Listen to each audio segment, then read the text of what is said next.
আসসালামু আলাইকুম।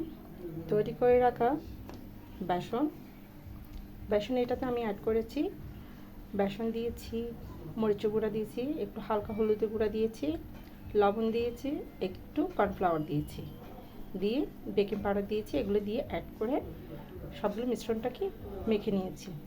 এবার এগুলো দিয়ে তৈরি করব বেগুনি। তাহলে চলুন দেখা যাক। বেগুনগুলোকে আমি এবার স্লাইস করে কেটে নিয়েছি পাতলা পাতলা করে, যাতে মোটা না হয়। তো বেশি মোটাও না আবার বেশি পাতলাও না, দেখতেই পাচ্ছেন। তাহলে চলুন দেখা যাক।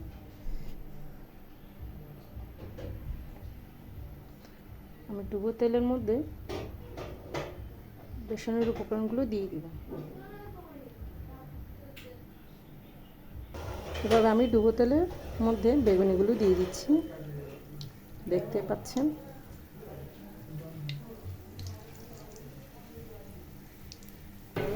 দেখতে পাচ্ছেন আমারগুলো লাল লাল ফুলকো ফুলকো হয়ে আসছে।